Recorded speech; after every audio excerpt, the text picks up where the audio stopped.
Tommy, thank you. Hi, everybody. I'm Tommy Frisello with the Case Company. I've been an agent here since January of last year. In a prior life, I have built websites for many real estate agents and brokerage firms, as well as a variety of different businesses. Here's an example. Some of these sites are going back quite a while, so the design is what we would call stale or not up to Web 2.0 standards. But you may recognize some things on here that are pretty substantial. Nelson Gonzalez is one of the top agents with EWM down in South Beach. Maya de la Vega was known for doing Coco Plum. You can also see I was also the website designer for Luxury Florida Homes Magazine, and I was also the web designer for Florida Design Magazine up in Boca Raton for a period of 5 years. Okay. So today we're going to talk about websites for realtors, and specifically, the design and the options available to us here at the K Company. Okay. We're going to go over domain names. We're going to go over web hosting platforms, web design standards, IDX feeds, a real estate blog, and the last couple slides, some basic SEO. And SEO will be covered, which is search engine optimization, will be covered in a separate class next Friday. All right, let's start with some definitions. And the first thing I want to talk, IDX feed, is everybody familiar with that? It stands for an Internet Data Exchange. It's the database of property listings that are provided by a local MLS to a third-party vendor so agents can display listings on their websites. These IDX feeds are available to us as agents, brokerage, and they're also the same feeds that get sent out to Realtor.com, Zillow, Trulia, the whole list hub grouping. Okay. Web hosting. The definition of web hosting, it's a cost you must pay.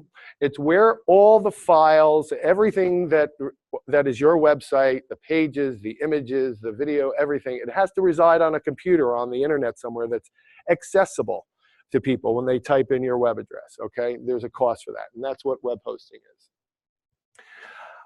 When we say website content, okay, that's a term used in the industry to describe everything that you see on the web page, the text, the video, the audio, comments, anything that's on there is content. PDF files, infographics.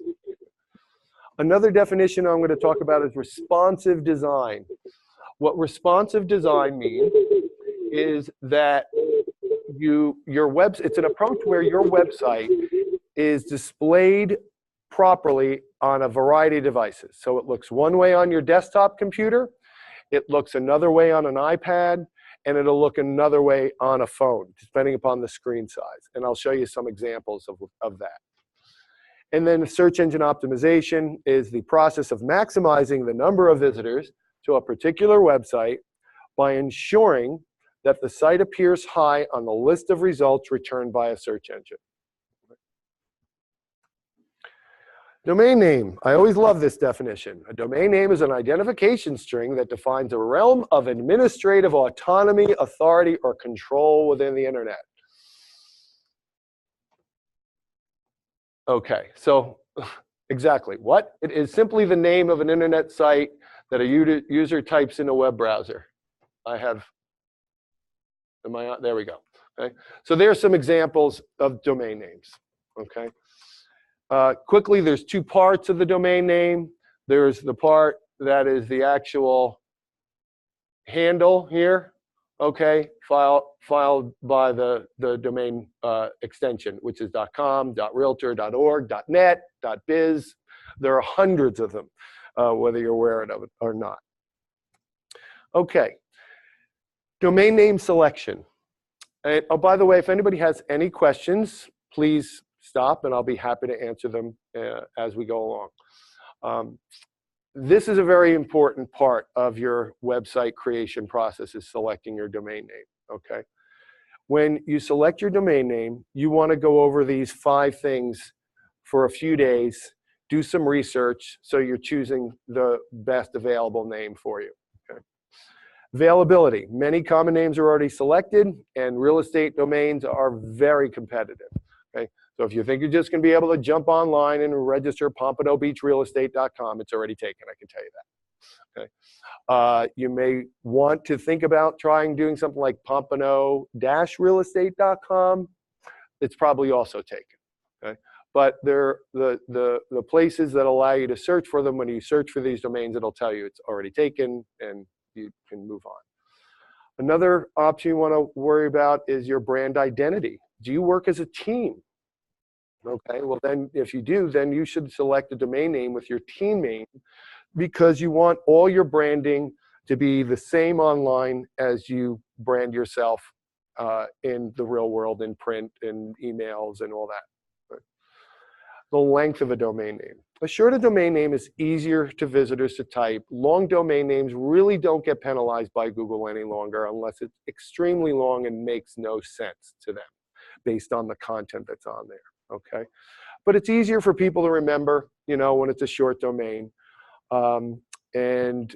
Even things like, you know, premiumrealestate.com as opposed to realestate-premium-homesales.com.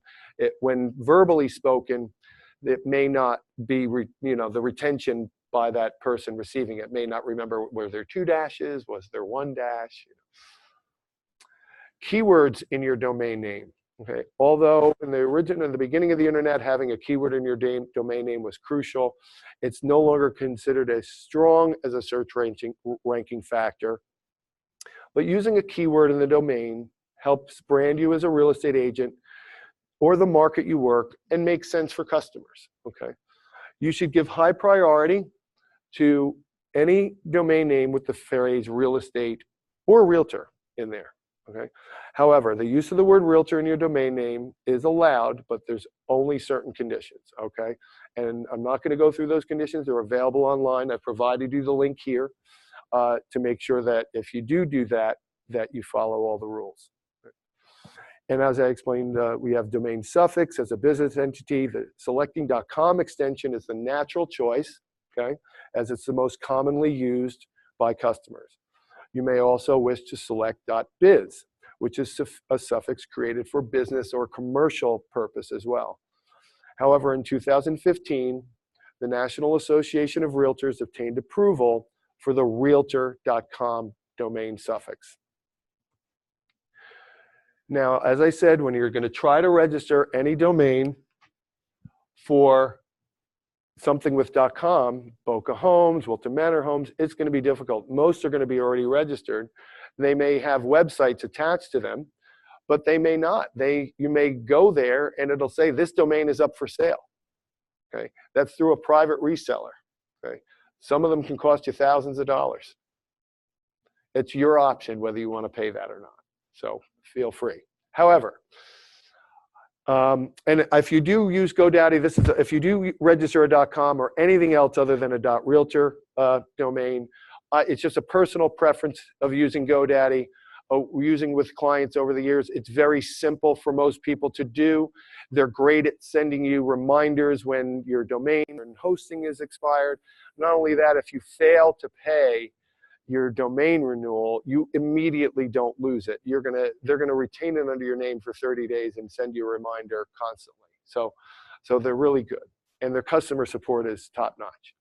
However, I highly recommend registering a .realtor domain, okay? Because it builds trust and credibility to the public. It enhances your brand, and it gives what's called authority to the Google search algorithm, okay? If your real estate, if your domain is tommyforcella.realtor, and somebody's searching for Fort Lauderdale Realtor, and I have the word Fort Lauderdale index on my page, Google's going to see that I'm a .realtor right from the domain name, and that's going to boost my authority with them when presenting my results to somebody who searches for something in their search engine. The cost is free for the first year for an agent who registers a realtor domain. And then it's $40 a year subsequently. So it's about twice the cost of a regular domain. Yes, Jonathan? You can register a .realtor domain on GoDaddy, or you have to go through You cannot register a .realtor domain is controlled by a single domain authority, and you have to go to that website address at the bottom. It's just blacked out on the screen, but it's www.get.realtor. I'm moving it. Hold on. No, no sweat.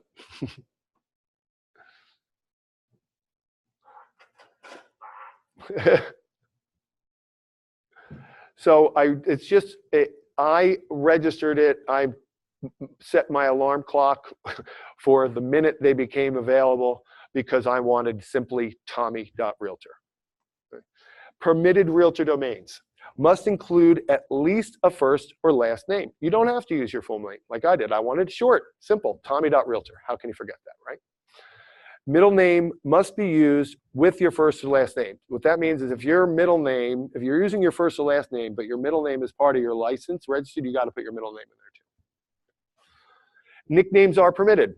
Again, I'm registered as Thomas Forcella, but Tommy.realtor is acceptable for me. It's a common nickname, okay? Patrick, Pat, Christopher, Chris, all that is acceptable. Words, letters, or numbers are permitted before or after the name. So here's a bunch of examples. So you got Robert Realtor Smith, Robert Edward Smith, Robert Edward. Notice he can use his first name with his middle, okay? Edward Smith, which is his middle initial and his last name. Again, the middle name must be used with first or last name. Some people go by their middle names and they don't go by their first names. They, that's just, it's a way to appease that. Then we have buywithrealtor.com. That's acceptable. Fort Lauderdale, Robert Realtor. Robert 321, meaning like an area code, and 954 Robert. Those are all acceptable domains. Now, a little footnote that I added just a week or so ago. Both .realty and .realestate are new domain suffixes that will be available for both the public and for realtors to register. .realtor can only be registered by a licensed realtor who has paid their association dues to the National Association of Realtors. Okay? So if you have a board membership, that's automatic. But these domain extensions will be open to the public as well, so anybody can register them. Okay? If you have a .realtor domain before September 18th, you will be able to register one of those domains in a pre-release sale. Okay. What was the website to get the Realtor? Yes, the website to get the Realtor domain is www.get.realtor. And again, it's remember, don't add a .com to that. The .realtor is the domain suffix.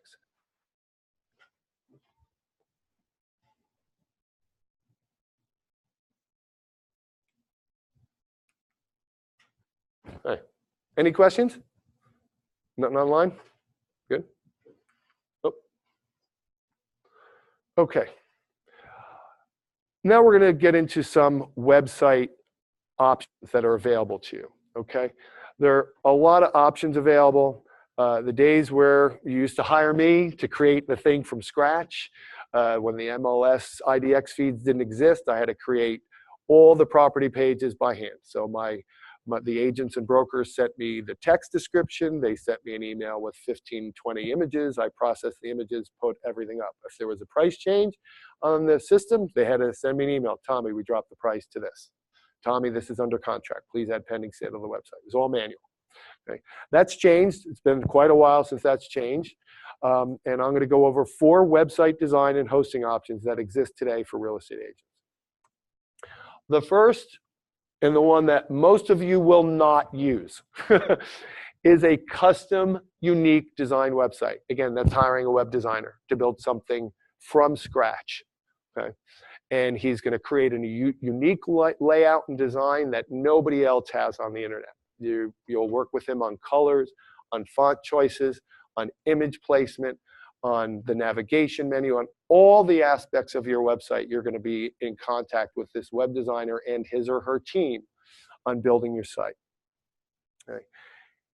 The advantages are it's completely customizable. Okay, it's unique. No one else has it.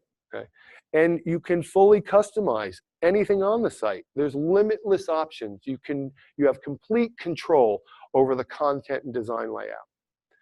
Okay, it is best suited for a successful agent who has the marketing budget. Okay, because the disadvantages are it's the highest cost option. It can easily cost you $3,000 to $10,000 for setup. Okay, and that's not even including the monthly costs when you need to send your designer updates. It is dependent upon the developer update and changes. Okay, so something may be topical. Something may occur in the news, and you may want to write a quick blog post, and you write it up overnight, and you send it to your developer, and ask him to, hopefully, please, can you post this tomorrow? I really need to post it. Hopefully, he can do that for you with that fast of a turnaround. There's a longer development time frame, 2 to 6 months before going live, easily. Okay. And you must pay separately for hosting and IDX feed integration. The second option is a self-hosted blog on something like WordPress. Okay, that is the most used platform now. The design and content is managed through like a control panel. You use your computer to log in to your website with an administrative panel. And you create pages and you upload images and do everything from there. You could hire a web designer that would build a WordPress blog for you as well. So it's a combination of both the unique design and the self-hosted. The cost will still be higher than other options, but it won't be as high as him having to develop a brand new custom layout, because with WordPress you use what are called themes. Okay, and a lot of them, they're already out there, and you choose a theme and then you customize the theme. 90% customizable and expandable with additional software called plugins. It's used by 30% of all websites on the internet. It's open source. The software is free. It is managed by the internet community as a whole. There is a WordPress organization, of course, where there's employees and whatnot, but that's what open source is about, is everybody helps make the software better over time. The disadvantage, it does require, if you're going to do it yourself, it does require some knowledge of web design fundamentals. You have to understand what the basic web coding terms are. So if it's something that you don't think you'll be able to learn on your own by using, then again, this may not be the option for you. If you self-manage it, if you do it yourself, this takes time away from you selling property or generating leads. Okay. It's also a greater cost to set up and maintain if hiring a web designer. And you still have to pay separately for the hosting and IDX feed integration. This is what I do. Okay, I use my site as a WordPress blog. I pay for the IDX integration through IDX Broker, which is an IDX service provider approved by the RAPB GFLR board. But I've been doing web design for years, so this is the best option for me. What's going to be the best option for most of the agents at the K company are going to be what's called a full service hosting option. Okay, it's also done through a web-based control panel. Okay, but the website creation is a lot easier. Some of these tools are actually based off of WordPress. Okay, we'll get to that in a minute. Okay, but there's dozens of companies out there. The most popular are Playster.com and iHouseweb.com, with the K company has special relationships with both of those companies. There's websitebox.com, alamode.com, Resi Online, which is out of Miami. Okay, and when selecting these companies, it's recommended to check with your local MLS board to make sure they are an approved IDX vendor. Okay, and because you may go to their site and say that they can feed IDX feeds. If you choose somebody other than these people are all approved. Okay, but say you find another company and you like what they offer, you'll want to call the board to say, hey, does this company, are they an approved IDX vendor? Because they may be an approved IDX vendor for the state of Texas or Atlanta, but if they don't have your IDX feed, it's not going to be worthwhile for you to set up with that vendor. Advantages, they're pre-built theme websites and are point and click to create. Do you need to know a little bit of HTML coding? Maybe, but there's things like aligning and aligning an image to the right or left side of the page, and those things are made very easy with using these control panels. Okay, basic pages are included. Okay, Idx Integration is already there. You do not have to pay another company to integrate the IDX feed into your website. Okay, so the ability for your clients to search for properties for everything on the MLS is there. It is your lowest cost option. Okay, and there's online support, both through chat, email, and phone. The disadvantages is there's limitations in design and functionality. Okay, you're not going to be able to create, say, multiple image galleries or do anything really advanced other than text and graphics and searching kind of stuff. Okay. They have additional options available if you upgrade the service. Okay, so you have to pay a little more per month to get some additional features. The final option, Jonathan. There we go. Oh, the final option is basically a free option. I know Matrix offers it. I'm pretty sure Flex does as well. But yeah, and most associations will, as Jonathan said. You get a link. If there's somewhere in your MLS where there's a agent website option, okay, and it's basically a home page that it'll display your listings, and it'll allow your customers to search for listings in that MLS and any of the MLSs that it attaches to, okay? And you may or may not have the ability to create a few little extra pages, like a seller's page or a buyer's page, okay? But again, very limited in functionality, but it's free. It's very easy to create. It's already there, okay? It includes listings and a contact form so you can generate leads and capture those leads. And they have a custom domain pointing option. So if you want to register carol.realtor and have it point to the free Matrix site, you can do that. The disadvantages are very limited in design, functionality, and number of pages. There's going to be a handful of templates available, and you can change some colors and add a special header image maybe, but that's it.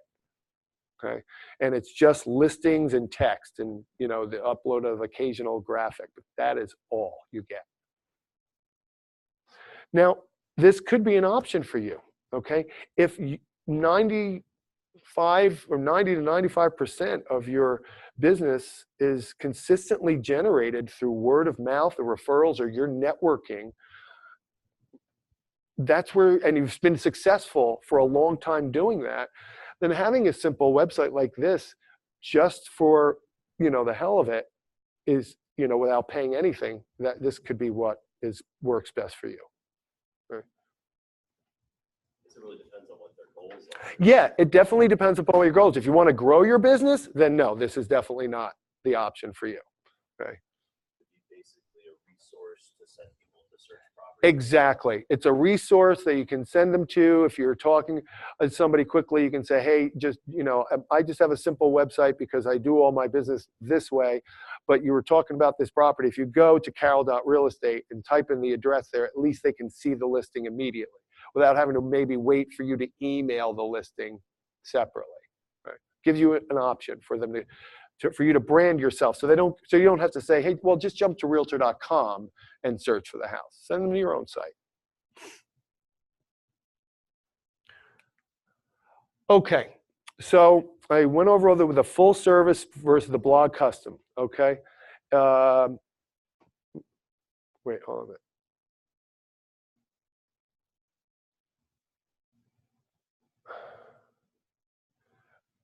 Okay, I'm sorry, folks, this is the duplicate slide, but we'll just review it anyway. Again, advantages are point and click for the full service, easy for anyone. All the features are in one place for one monthly fee, and you have customer support. Okay, and the advantages are limited extendability functionality, preset templates without a plan upgrade, and paid accounts are annual contracts with no refunds in most cases. Okay, Here's a list of some of the all-in-one providers. I've placed Playster.com and iHouseWeb at the top because, as I mentioned, we have special relationships with these companies through the K company. Every agent gets a free basic site through NAR. It's $30 per month for the Agent Pro plan through the K company. Okay, and it's more expensive otherwise. iHouseWeb, okay, is $60 a month for the K company agents. There's companies called Real Geek, Market Leader, Website Box, WolfNet, iHome Finder, and the last one I put down is Rockhopper Media Group. And I only put them down here because they're a small company that I just started working with. They're helping me write a few blog posts every month, okay? Their prices are really reasonable, and their work I'm very impressed with, okay? So I put them down there because all these other companies are big, you know, they're big IT, you know, they're big IT companies. They really focus a big amount of marketing dollars. Rockhopper is a small group based out of Florida and Massachusetts, a handful of employees. Okay, Playster. With Playster, you get a free site, okay, and this site includes a single responsive web design theme with limited page options. And you're looking right now at a basic site I created for myself on the Playster platform, okay? You can upload a custom logo, okay, and an agent photo, which is included in my logo. Okay. It has Idx integration for one MLS feed only. We'll go over that in a moment. Okay. There's a basic property search, okay, limited listing filters. You do get all your social media icons where you can put in all your social media profiles and it'll display the icons on your page. It includes a simple mortgage calculator. You can register a custom domain and have it point to the Playster site. And it's a secure site. It's using SSL, Secure Socket Layer Technology. This is, everybody should be running a HTTPS site. That's what Google is looking for. Absolutely now. They want everybody to be secure. Okay? So that is a positive. The paid Playster site, okay, they are going to waive the $99 setup fee, and the monthly fee is $30, which is a savings of $60. Okay, the Pro plan includes featured listings, open house info, choosing from 7 additional design themes. You can customize the property search field. You can have a better lead capture option. You'll get site tracking for Google Analytics to see how many people are coming to the site, what pages are going, how long they're staying. You'll get what's called site verification for Google Search Console. You'll have a blog and additional page templates available. There'll be a CRM panel with 300 maximum contacts database. You'll have additional add-on services available to you, such as multiple MLS feeds, additional CRM contacts, and additional premium feeds. And then there'll be advanced SEO capabilities for the paid Playster site. The $30 a month is worth every penny to upgrade from the free Playster site. By the way, we'll have this slideshow available to anybody who wants it afterwards. So if you fail to write down one of the web links, you'll be able to download this presentation as a PDF file, and all the resources will be available. Okay. So these are the basic paid sites. And I'm going to jump at the end of the presentation. I'm going to open up the browser, and we're going to go through some of these sites and some of these administrative panels live. Okay. So here's a couple basic examples. Some of the premium examples. Yeah. Oh.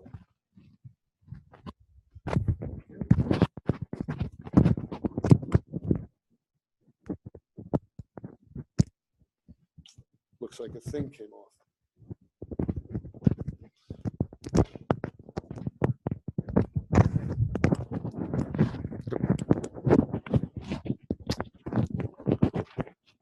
Are we good? Okay, I'll just have to hold it for now. There is a K company Playster training video as well at this YouTube link. Oh, great. Thank you.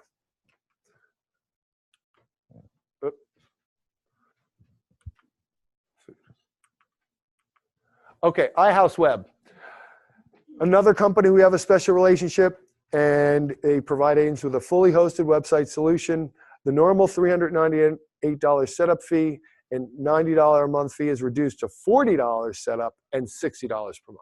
Okay, it's very similar to Playster, although this site is very, very close to a standard WordPress site.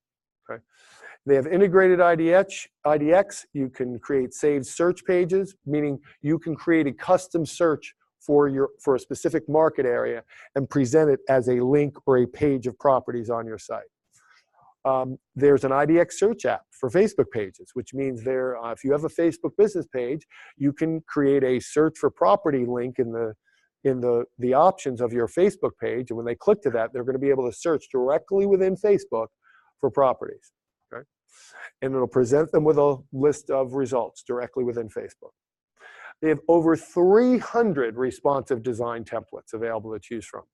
You get a full suite of CRM tools. There's a mobile app that you can use to work with your leads. You get a personalized email address to your domain. It's through Gmail, but that is typically something you have to pay separately for a business Google Gmail account. It is secure, and it comes with an SSL certificate. It is also ADA compliant, the American for Disabilities Act. Okay? And there's advanced template styling that allows you to customize the look and design even more.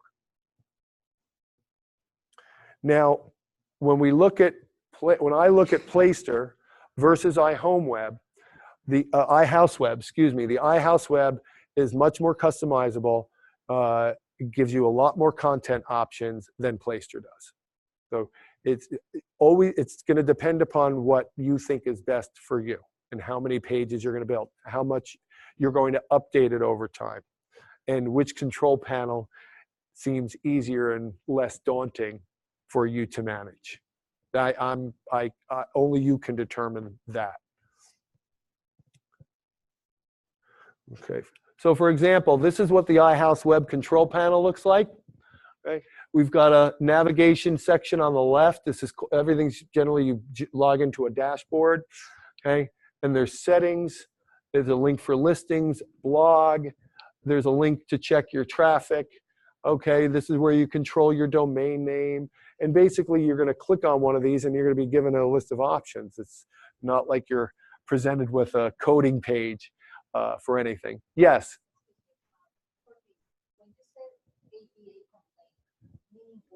Okay, the ADA compliance, and you can check out, there's a few blog posts about this and how it specifically impacts real estate agents and brokers. ADA compliance means that the websites that are run by commercial entities should be compliant with the American for Disabilities Act. And that means making your website available for people who use screen readers, okay, who are blind, okay, they have software on their computers that will read the text on the screen to them so they hear it through audio, okay, and other different disability design features. For real estate agents, basically what it means is that every image that is placed on your website should have what's called an alt tag, and we're going to get to that. And that is alternate text. It doesn't display on the website. It's hidden in the code. But if I'm going to post a picture, say of downtown Fort Lauderdale, okay, I'm going to add text in the back that says, photo of downtown Fort Lauderdale, and maybe be a little bit more descriptive if I want to. You don't have to. To be compliant, all you have to do is put some kind of descriptive text of that image in there. But if you're considerate and you know that some of these people with disabilities are visiting your website, you're going to want to take a little extra step. And if it's a picture, say, of the Esplanade condo at dusk downtown Fort Lauderdale, I'm going to put the Esplanade condo in downtown Fort Lauderdale at dusk. That's going to do two things. It's going to give the ADA reader a much better picture of what this photo is representing, but it's also going to add some nice keywords into your page for Google to index. Just by putting the words Esplanade condo in that alt text, if somebody searches for Esplanade in Google, you could very well show up just because of that one image. Also means that they want to search for a specific community that not only has a also for a specific one, like the rolling shower and others?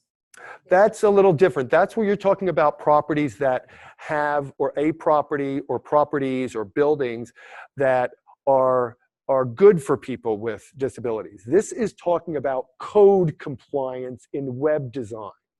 It has nothing to do with the ADA compliance of a property, okay? That is not what this is about. This is about making sure your website is ADA compliant, okay? You're welcome. Okay, so the control panel is very easy. It's point and click, okay? This is an example of an iHouse web. It looks nice, okay? It doesn't look like a cheap site, okay? Up at the top, we've got the agent and his phone number and a link to contact. He's got his navigation menu with all the important links for the real estate agent should have, okay? He's got this large graphic here, which I'm not a real big fan of. Okay, we'll get to that in a minute. And then he immediately has the ability for people to search. And down here, he's using some big... This is actually a physical site of an iHouse website. Yeah, this is an actual site. This is not a sample. It's a sample for us to view, but it's a true live site that's generating business for this agent. Correct. So down here, you can see he has additional here. I'm assuming these places are neighborhoods. Okay, I'm not familiar with Colorado, but they sound like neighborhoods names. I have the same thing on my site. Okay. But the point is with iHouse Web, this is the custom search. Okay, you can segment a specific area and present it as a grouped page for your clients. Contact your local office to set up a Placer or iHouse Web account. Do not call them directly. Okay, the company will set up those accounts. That's how you get the discounts that are available to us as K-Company employees.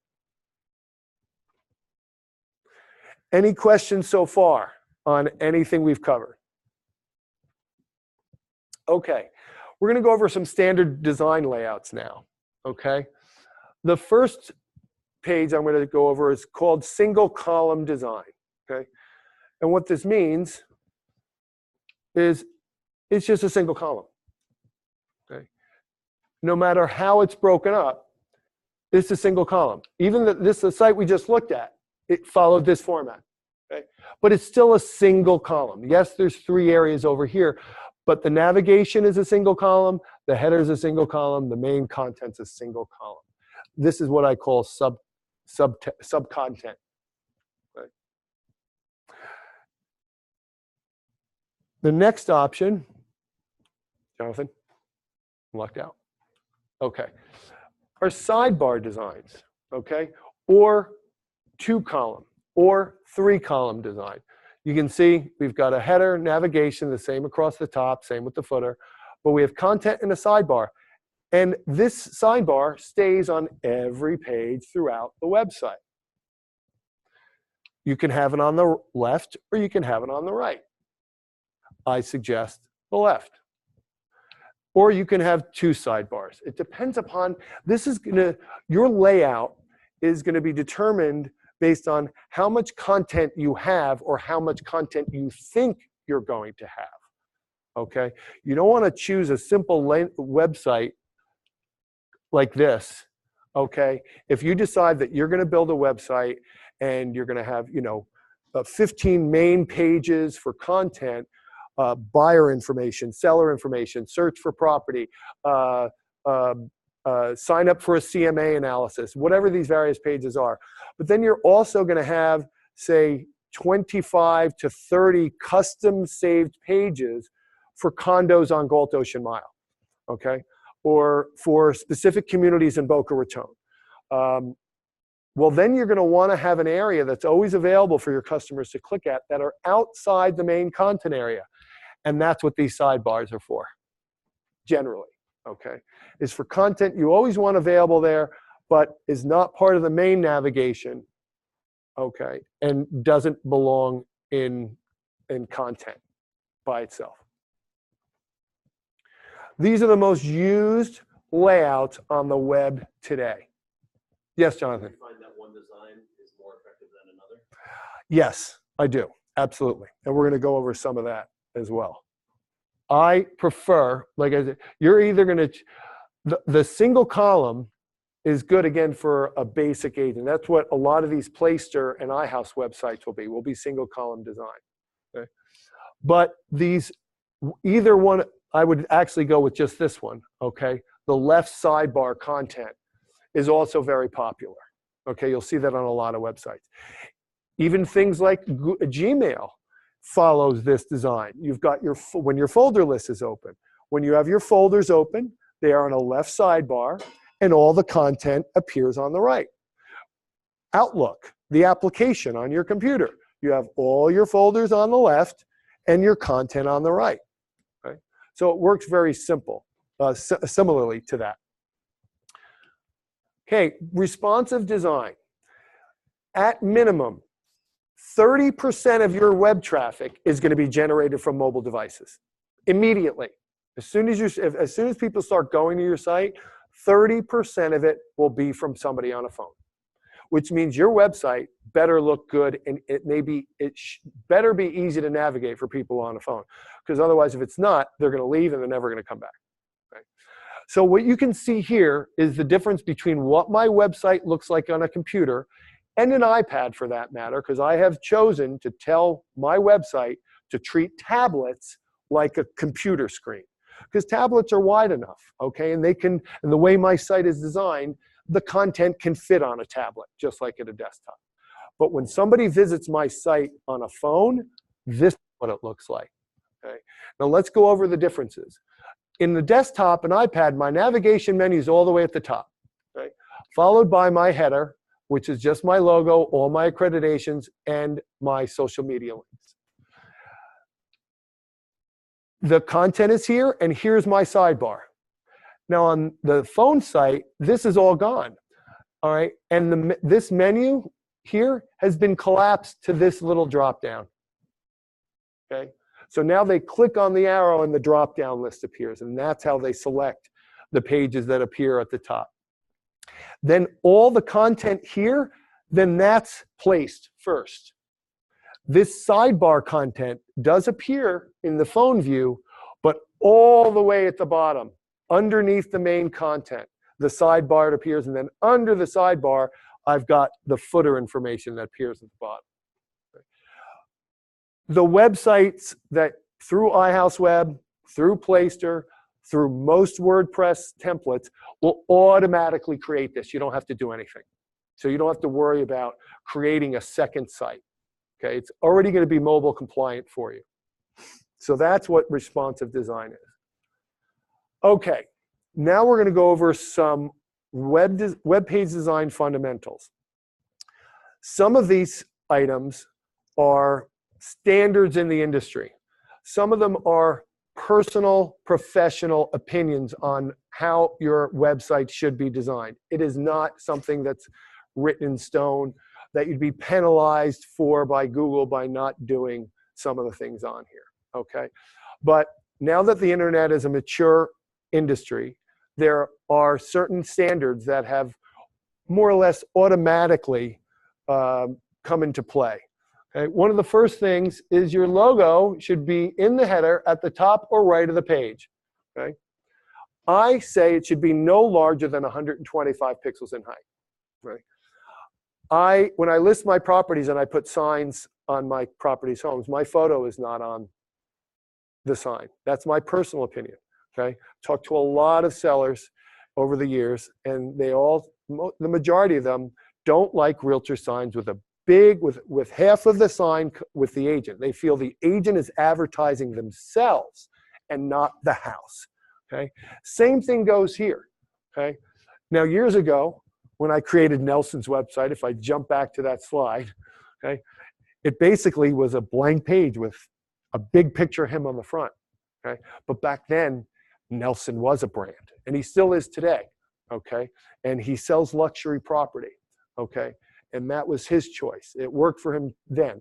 That's not what his website looks like now. Okay. So that is very important. The navigation menu at the top of the page, it could be either above or below the logo. Okay? So This is the header here, where your logo and all the information is. And here's the navigation. But you can swap these two, okay? 'Cause that's what I have on my site. Okay? Navigation's all the way at the top. That's your choice. I would refrain from placing the navigation in a sidebar on the left-hand side. Okay? Talking about the menu navigation. Yes, correct.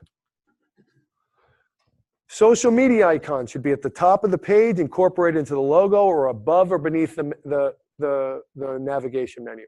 It should be very close to the top of the page. Every page. Okay, these design elements that I'm going over are pretty much it's your frame, okay? It's what frames your site. The phone number should be near the top of the page on every page. In addition, and I write down here, it should be coded as text and not an image, okay? And I've seen that, I still see this, and it's unfortunate from some agents if they don't know what this happens, but so right here is my phone number. It says, call me today. It has my phone number. That's text, just like you would, it's coded, it's text. It's coded text. But some people, oh, I want my phone number to look real nice, And unless the designer is smart and knows how to use web fonts to take a nice font and make it display that font on the website, he's going to create a graphic with your phone number as part of an image and insert it into your web page. Or you may think about doing that. Well, what that means is if somebody then goes to mobile, okay, and they're using it on mobile, they can't click your phone number to call you. Okay? Both Androids and iPhones will recognize this text phone number as a phone number. And if I click it with your phone, it'll say call, and you can place the call. So that's what I mean when I say that that phone number should always be coded as text. Images. You want to make sure you scale your images to fit and watch file size and use compression on all the images. I couldn't possibly go over anything involved in image manipulation in a class like this, okay? There are tutorials out there on using, most of us have some kind of image manipulation software that comes with our computers. Photoshop Express, I think, is free on the phones now for both Android and iPhones. So you could even use your phone to do it. But when I'm talking about scale, these images here, okay, because I understand I know what I'm doing, and I've been doing this for years, but this photo is this specific size. You don't want to take a picture. If you're using your digital camera, your phone to take photos of listings, it's saving that photo at a very high resolution and a very large size, say 4,300 pixels by 2,700 pixels, which is basically like a 22-inch by 15-inch picture. That file takes up a lot of file size. And when an internet user is pulling up your page is going to take a lot longer to load, especially if they're on a mobile. They're going to be waiting for all this content to load. Okay, so you want to keep the images to the size that they should be when they're displayed, and therefore their file size will be smaller. So when you load the web page, it's going to appear like that. Okay? And page speed does impact your rankings on Google. It depends upon the content, okay? For example, like with my, I'll get to the blog in a minute, but like my blog post, in this page, I wanted 3 images to fit, okay, within. There's something called resolution, and as computers have gotten better over time and screens have gotten better, the resolution that we have on our screen is greater. And as you increase your browser window, okay, the page can expand, but there's always a maximum limit, okay? And you're just going to get white space off to the right. But as you shrink, then content shrinks and then you get a horizontal scroll bar, okay? So my suggestion, if you're going to use a site like this structure, okay, basically you have about 1,200 pixels in this area, okay? That's the width of the maximum width of your content area I would work with is 1,200 pixels.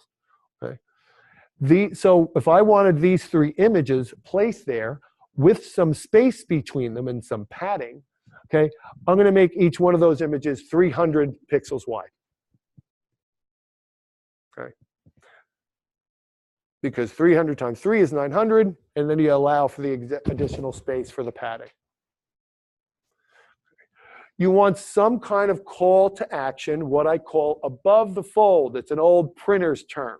Okay, years ago when you bought a newspaper, all the important news was above the fold of the newspaper. Okay, websites also have a fold. Most websites will scroll on the home page, content, and then you have a scroll bar. So you want the important information up at the top. Okay. I've got my call to action. I've got a new way I'm presenting market reports to my customers. That always appears at the top. Okay. And I have the basic 3 things that people do with a real estate agent: buy property, sell property, search property. Now I have some featured listings on here today because I have some listings, but I didn't update the graphic. Right beneath here now I've got featured listings, and then I have my blog list.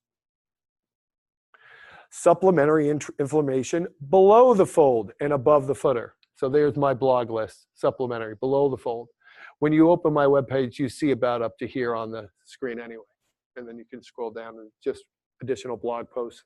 And I have sub-footers with additional content down there. Include your contact information in the footer of every page. Okay? The footer is going to be identical throughout. It's usually you only usually code it once on the website. You know, Placer and iHouse Web, you're going to fill in a section with your account information, your name, your phone number, and all, and Placer is going to put all that in there for you. Okay, so if you use any of those services, you don't have to worry about it. Just make sure you fill in that contact section as much as it is. And it's mandatory to include the brokerage firm and address. It is not mandatory to include the brokerage logo. Really? I thought he had to have the address when I checked. The name of the company and a point of contact. Okay. Could be the address, could be a phone number, Okay. could be an email. Okay. I stand corrected. But you don't need a logo. You do need to disclose the name of the company and the fact that you're a realtor. Our logo does both. Yeah. So you can use it if you want. I chose not to because my website colors are orange and green and black, and that blue just clashes completely. So, yeah. Yeah. It's up to you. Yes. Now, The- right now, yes. In Florida, the Florida statutes are changing. Correct. And they've been working on this for a long time. When I hear at the state level, it's looking like July, the final passing. There will be 12 months for implementation, but it's restricting advertising. Anywhere that you put your name, you must have the company logo next to it, either directly adjacent, above, or below, same size or larger. They're fine. They're basically, yeah, they're following a lot of the print stuff online as well. You're welcome.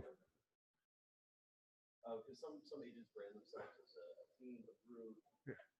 And another thing to know, which was already voted by the National Association of Realtors a few months back, because agents were doing this quite a bit.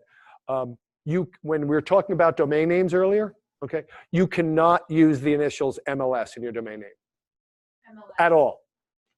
At all. At all. You cannot use MLS. I've got a personal friend who registered Fort Lauderdale Real Estate MLS years ago, and has been pointing to his site. In fact, it actually, at one point, it served as the primary domain for his hosting.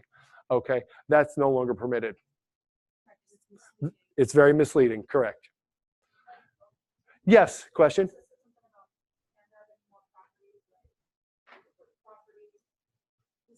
Yeah, so in the advertising change, your team name has prohibited words. And Yeah. so it's properties, real estate, realty, anything that can be perceived to the public as being an independent company. What do you mean? So when you say your name, you're not supposed to put it? Oh. Let's No, say like- you were branding yourself as Monica's Realty Group.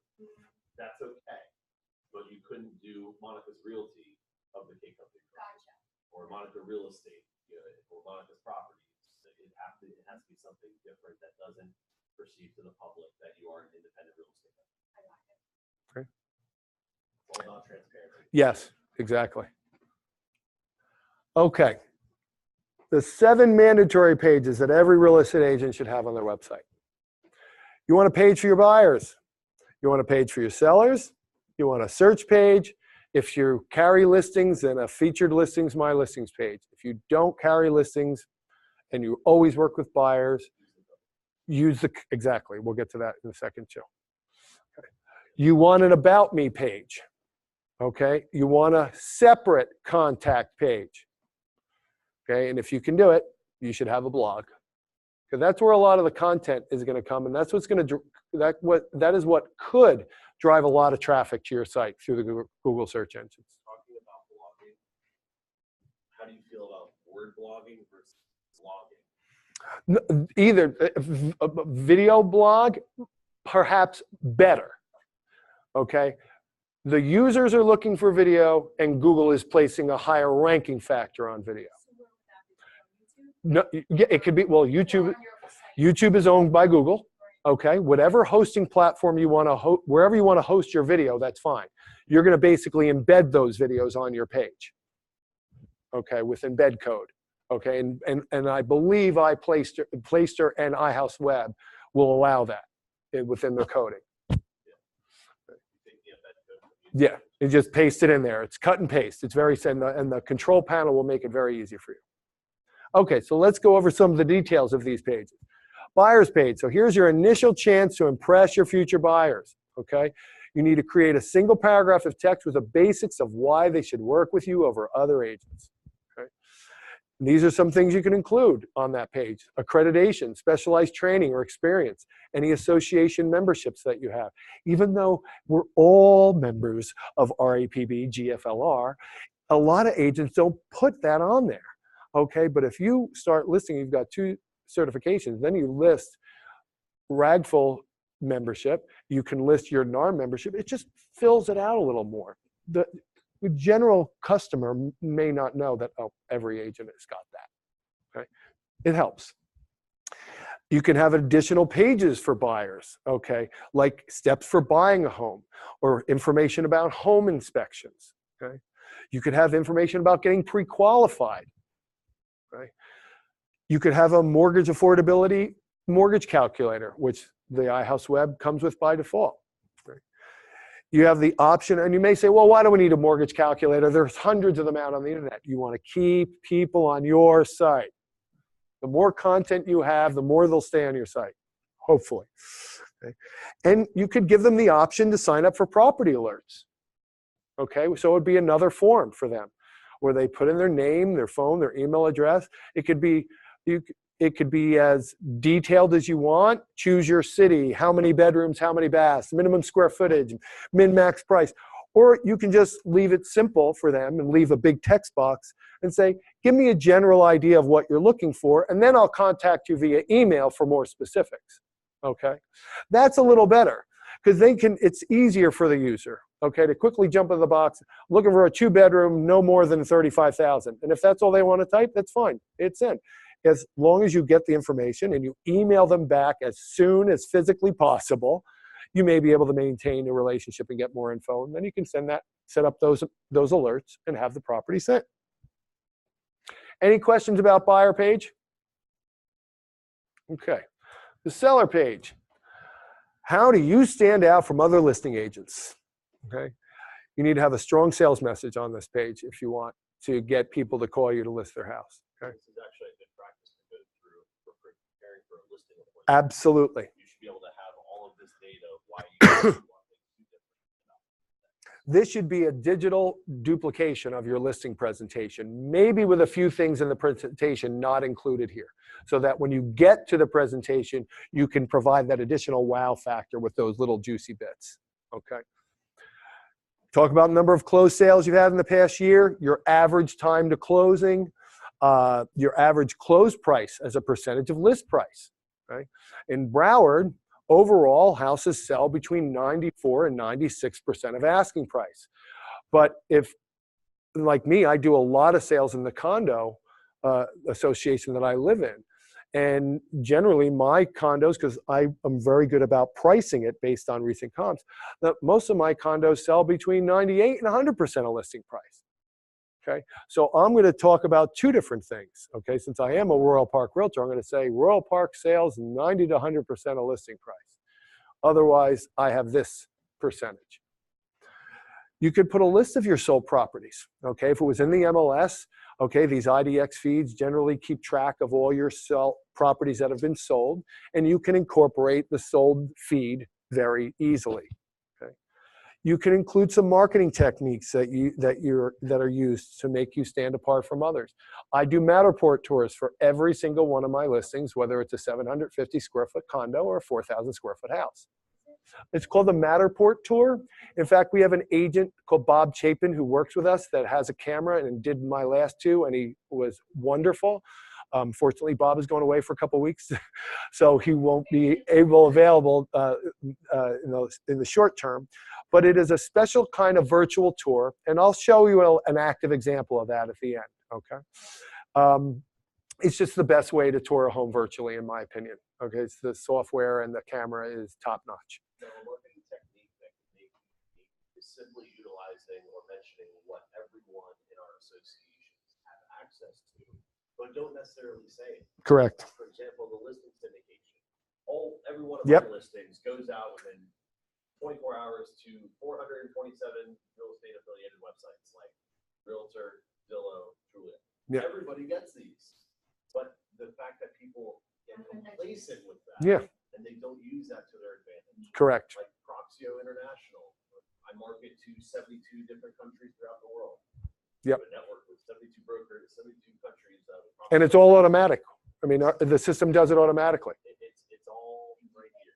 It's all spoken. No, it's all part of our board membership. And if you log into both your portals on the main panel, the links to those services are there.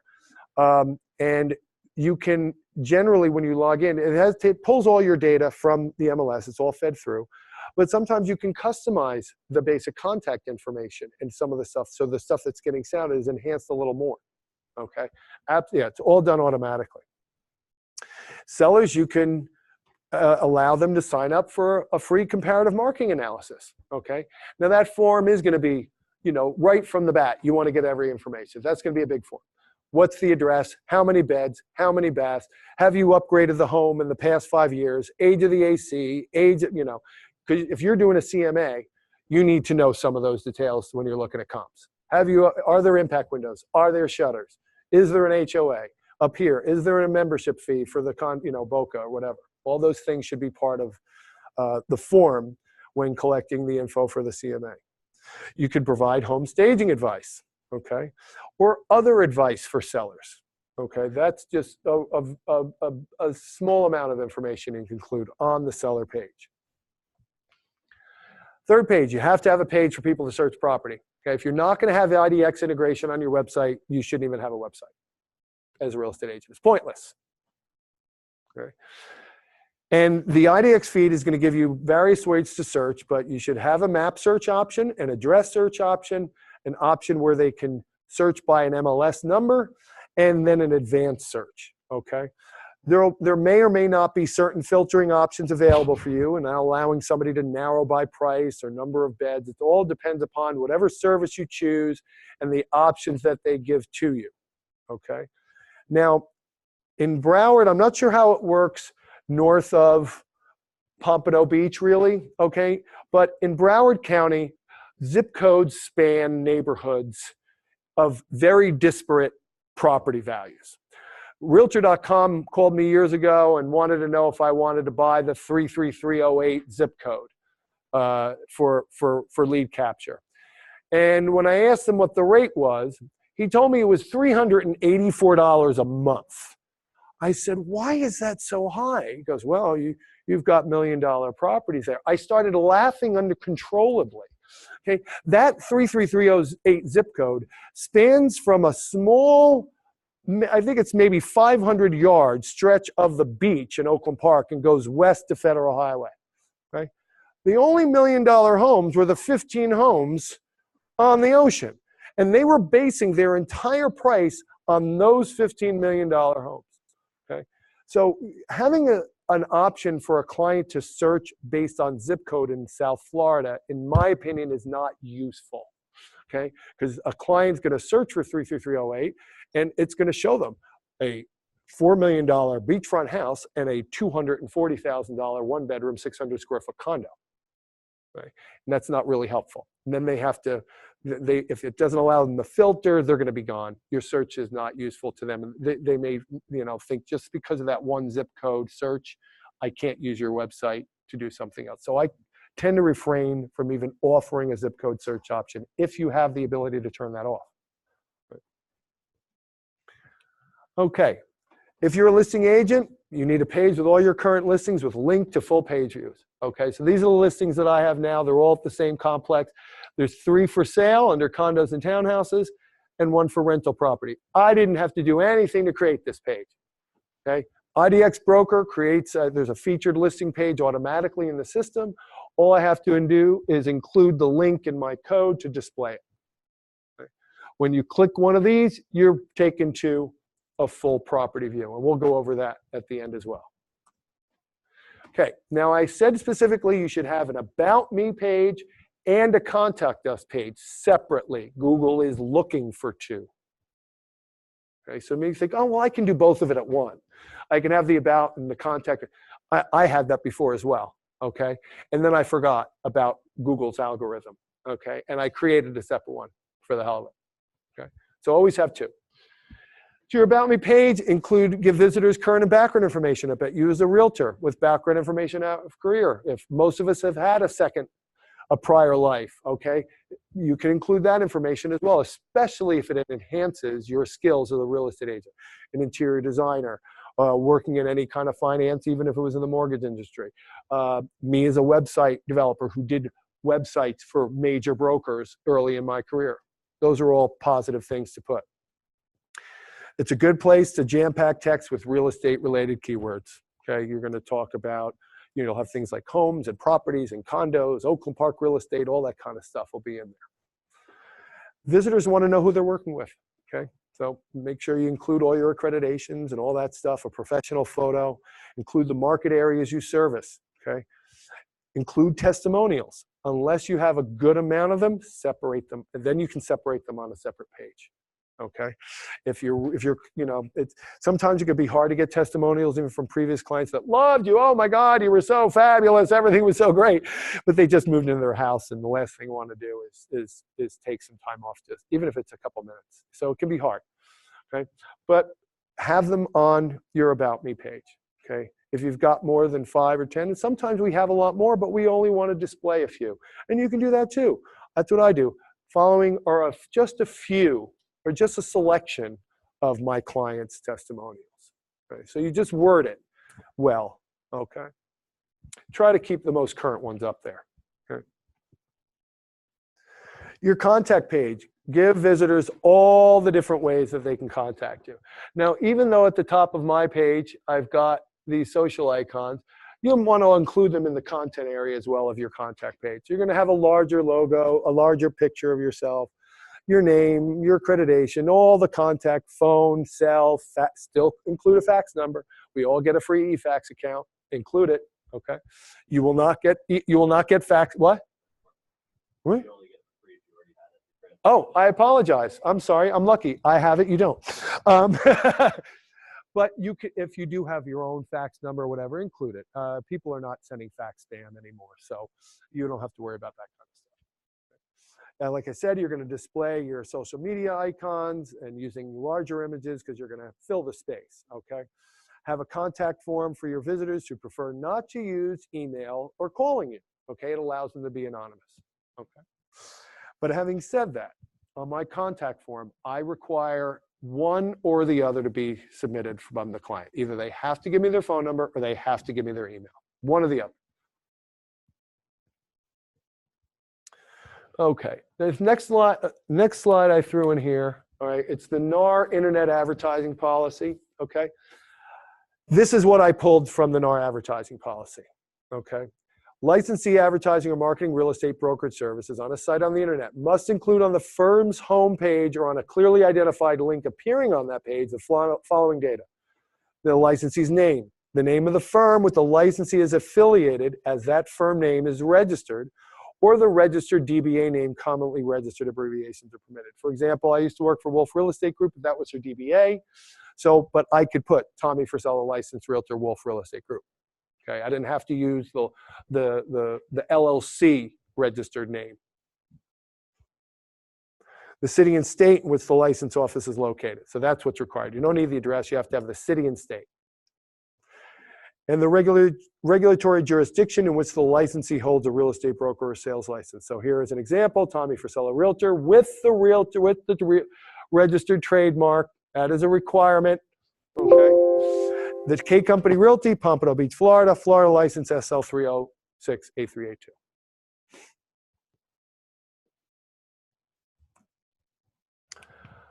Two other pages that I include as a must-have, but not necessarily really for customers. I mean, they should be there for customers. People are looking for them.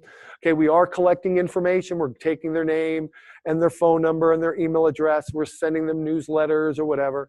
Okay, so you should have a terms of use page and a privacy policy page. Google's search algorithm is also looking for these two pages. Okay. The terms of use is dated. Okay, it should be dated when the most recent modification, and it details the terms regarding browsing, registration, intellectual property, links to third parties, limitations of liability, governing law, indemnifications, and who and how to contact regarding the terms. The privacy policy should include notices about what information is collected, how it's used, who's it's shared with, choices regarding uses of data, security procedures in place to protect against misuse, and how to correct inaccuracies of information. Now, you don't have to panic. There are template sites out there that will build them for you. All you have to do is go to the site, just do a Google search for terms of use generator, privacy policy generator, put in the name of your website and a few pieces of information, you hit go, it spits out the whole text. You can copy and paste it, okay? Doesn't matter. I am not going to go over the new EU law. I block all traffic outside the United States as of that new law, everything. I never have had international buyers. The international traffic I've had that when I get into the details, I can tell is hacker traffic and is not actual customers, okay? So if you do work with international buyers, you need to follow that new law. And I say this because there are going to be trolling lawyers out there looking for people who are not compliant, and they're going to slap you with a lawsuit. That's what I'm saying. I didn't want to, it's already happening. It's the Gdpr ruling. It is a really enhanced privacy policy terms of use law from the European Union that states that websites must act a certain way with regard to customer data. It's very restrictive, and they're actually going even further. The EU is working on now an additional copyright protection law that even may make these little memes you see on Facebook illegal. Okay, so if you don't work with GDPR customers or EU customers, again, this is just European Union, it doesn't impact South America or anything like that. I mean, as we all know, their rules are quite lax in everything, unfortunately.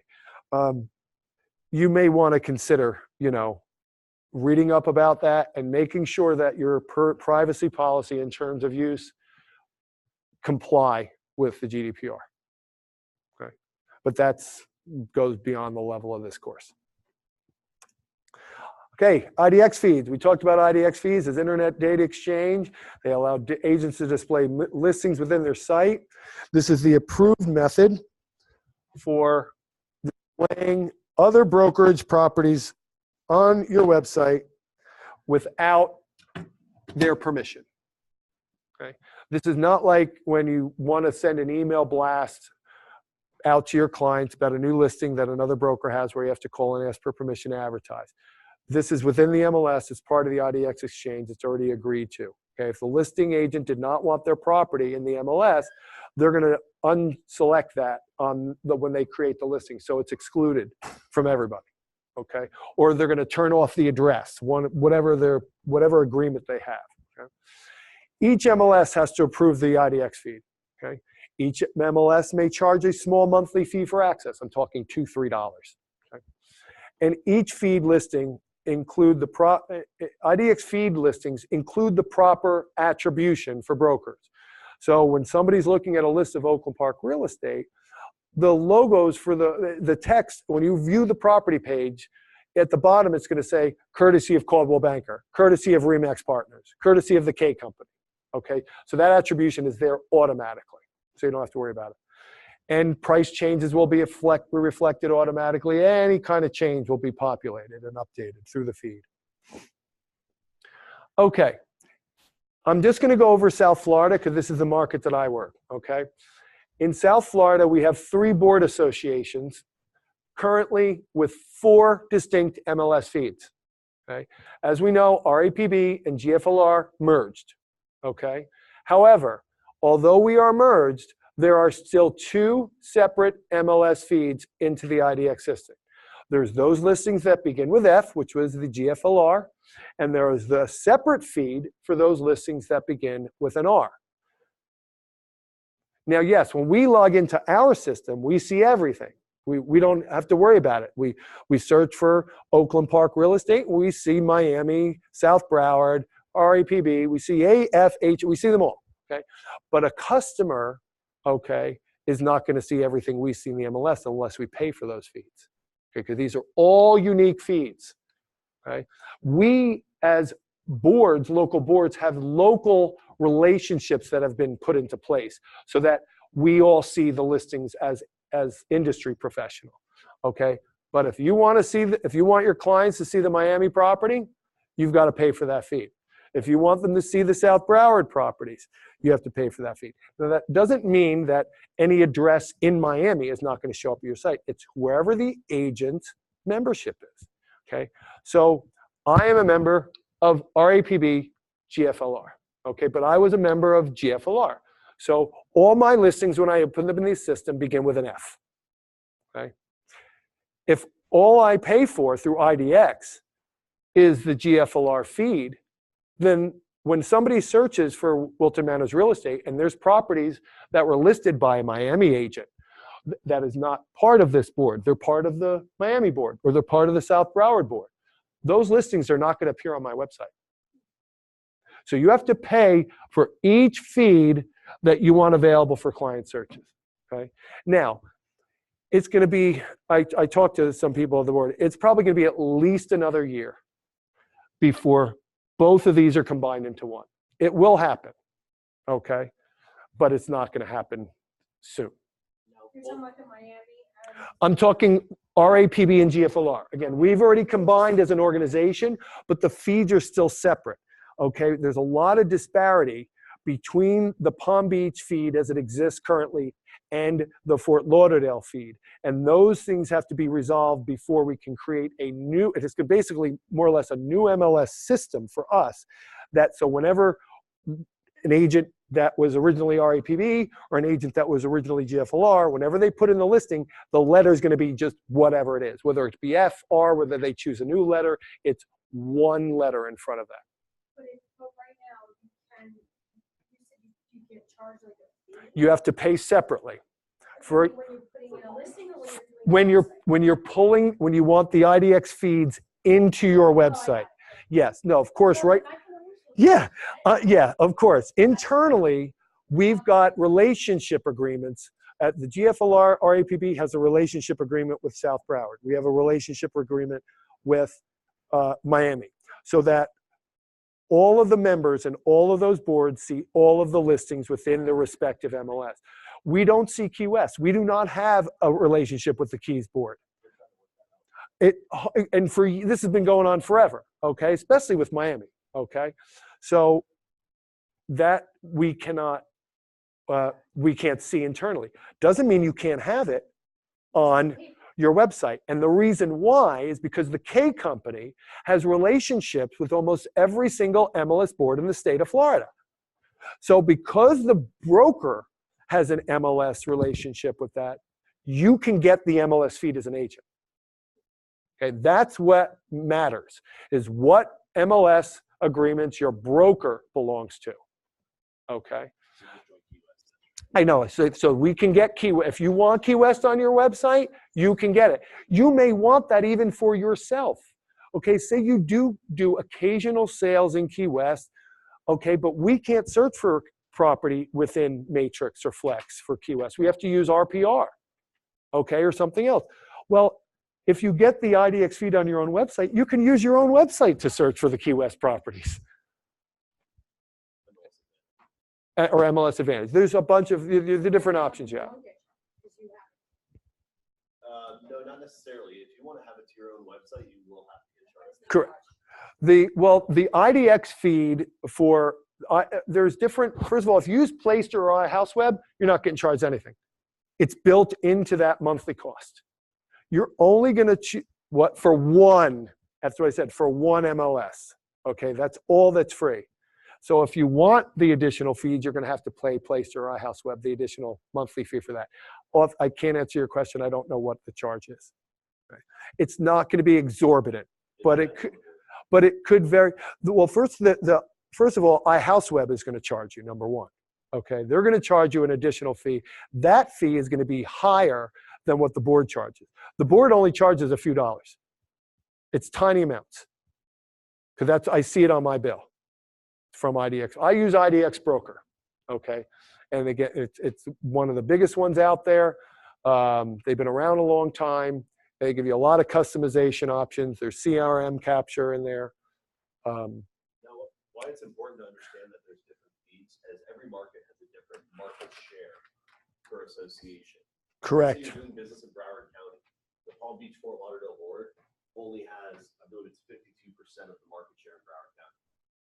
Then there's 3% for South Broward, and the balance goes to the Miami board. Yeah. So if you're only getting from REPP, GFLR, or whatever, you're only getting a certain percentage of the listings on your website. Yep.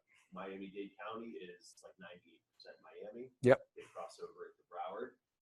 Fort Lauderdale, Palm Beach has about half of Broward, and they cross over 98% in Palm Beach and going further north as well. Yeah. And they've tied in all the way up through Martin County now. Yeah. And where that matters is if you don't have all these feeds, then your customer can't see all the properties on your site. Okay. And it's not something that you can't necessarily work out, you know. It's just a matter of explaining, oh yes, I understand you can't find that a property. You can come up with a nice way of saying, oh, it's under a different board, but I can show you that property, because you can see it. It's just not available on your website. And you can also put it on your MLS. I guess the whole point of having the website is just for them to use that. Correct. This is all about. That's right. So That's what I'm saying. If they say, hey, listen, I was on your website searching for this condo in Wilton Manors that I know is for sale, but I don't see it. And you say, oh, give me the MLS number. And then they say, oh, it's A101. And you can immediately say, oh, okay, yeah, that's in the Miami board. Give me the MLS number. I'll send it to you direct. But where that could hurt is that's with the client you're already working with. You have a relationship already. Here you're trying to maybe capture leads, okay? So there are a good number of properties, and there are a good number of properties in Broward that are put in by RAPP members, a good number, okay? That I decided this year to add it, because I was only including Miami. I had GFLR and Miami on my site. And then when I started noticing the amount of new listings that were coming up with an R prefix, I said, I got to pay for it. I got to do it. So that's what the IDX feeds are all about. Now, once you have your IDX feed, Jonathan, thank you. There are different types of IDX pages that you'll want to create, okay? You'll want to have pages by city, okay? Maybe pages by neighborhood, because down here, as we know, these neighborhoods are, people from out of state think that they're cities, but those of us here, I've got buyers. Oh, I have got to live in Coral Shores in Oakland Park. They want this specific neighborhood. Okay, so you can on the back end in your IDX, you it's going to open up a map, and you're going to drag your mouse around the map area, maybe select, whether it's single family home or condos, and you're going to create the custom search, and it's going to give you a link that you can embed or create the page for you automatically, depending upon the system. You may want to set up properties by price, okay? I've done this within Oakland Park, okay, because again, there's a huge difference between, it's a big city, and there's a big difference in property values. We have small condos for $80,000, and like I said, we have $1 million properties on the beach. So I've broken out my single family property links to, up to 80,000, 80 to 120, and because you have buyers that working within that range, so that it's easier for them to click on their price range and just see the condos in their area, in their price range. So that's an option you can use. Absolutely, and this is where you get property pages by type, single family, condos, rentals, new construction. Okay, now when we're talking about new construction, a lot of times those things aren't in the MLS yet. Okay, most of these IDX systems allow you to add what are called supplemental listings. Okay, and you see down here at the bottom, I've got that. Okay, so let's just back up. So obviously, any combination of the above, and you can include your sold property as well. Sold property page. Now, supplementary listings can include pocket listings, new developments, okay, listings that are out of your general market area that you have permission to advertise. You've got a family member that's got a beautiful lake house, in upstate New York, and you're acting as maybe a referral agent. You know who the agent is up there. You're not really, you don't have the listing property. You have the permission to advertise the property. It's supplementary. It's additional content. New construction, you have to ask for permission? I always do, just out of courtesy. I have never had yes. If the developer has a registered broker of record, you go to the broker. Okay. I try to do it with a phone call, believe it or not, first. I usually call. I'm as friendly as possible. Hi, my name is Tommy Frisella with the K Company Realty. I'm calling because I have an extensive website, and I'd like to put this development on my website. And I'm wondering if you have any digital files or information you can give me. Okay. Usually 90% of the time, they're going to be like, oh yeah, great. And they'll give you a Google Docs place, tell you, all the information. But there are some where they'll be like, oh no, I'm sorry, we control all marketing. And then you say, okay, thank you very much, and call it a day. And then, should you have that then in writing? No, what should you get it in writing for the approval? Yes, if they just give you the digital. That's what I would say. If they email you back and say, here are pictures, that's enough. That's all you need. Okay, and if they say no, don't push it. That's it. And they're only going to be for, your boutique luxury properties, okay? And they're basically saying that because generally those units aren't going to be coming up for sale to the public, okay? I've got a buyer who's interested in a penthouse for the builder who built 3 loft-style condos downtown is probably building a new building. I have a buyer that wants the penthouse, but I know for a fact that this developer sells the top 3 floors to his best friends at pre-sale prices, so that when it gets built, they can flip it, make some money. So there's no way he's going to get it. And there's nothing wrong with that. It's just something you have to live with. He's not doing anything illegal. So, Jonathan, I'm locked. There we are. City or neighborhood IDX. It's beneficial to have web pages for the cities and neighborhoods in your primary market area. Okay, these pages should have more than just listings. Okay, this is where you're going to put in your own content about the market area. Okay, it's both important for the customer and it adds SEL value for your site when you're giving specific market information. You can include location information such as the street boundaries that define the neighborhood, population information, property value information, types of properties available, city neighborhood amenities like parks and schools. Include photos of the best parts of the area. Okay, videos of cities and neighborhoods are a great way to provide the background information and emphasize your brand. Give the customer a better feel of the area. Keep the videos short, you know, about 2 minutes or less is actually good. You know, a lot of people that got short attention spans, okay? Create a YouTube channel that's branded to your business as a business YouTube channel. Keep it separate from your personal. If you have a personal YouTube account, create a new account for the business videos, okay? And then you can display these videos within your website, provide them links in newsletters and emails, however you see fit, okay? Absolutely stay away from any demographic data with the exception of population. Don't talk about level of college, don't talk about race distribution, don't talk about income distribution. These are all things that we know about.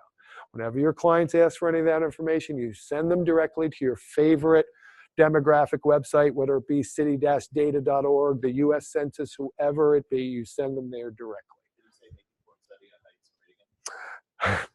You say do a drive-by.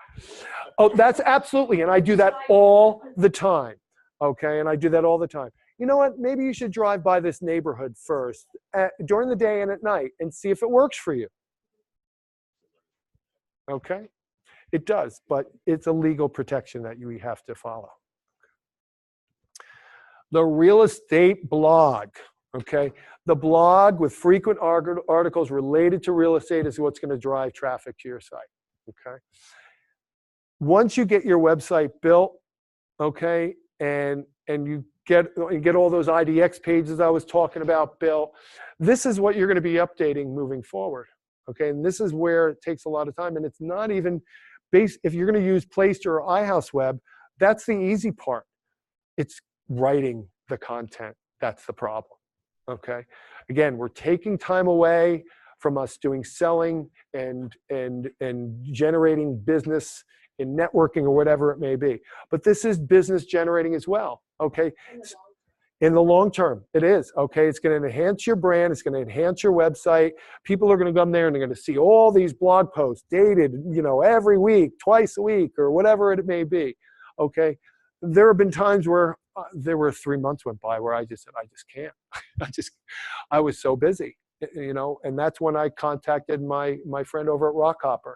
I said, you know what, I think you know, I need you to write me 4 blog posts a month. That cost me $200 for 4 blog posts. That's $50 a blog post. They don't give you an image, okay?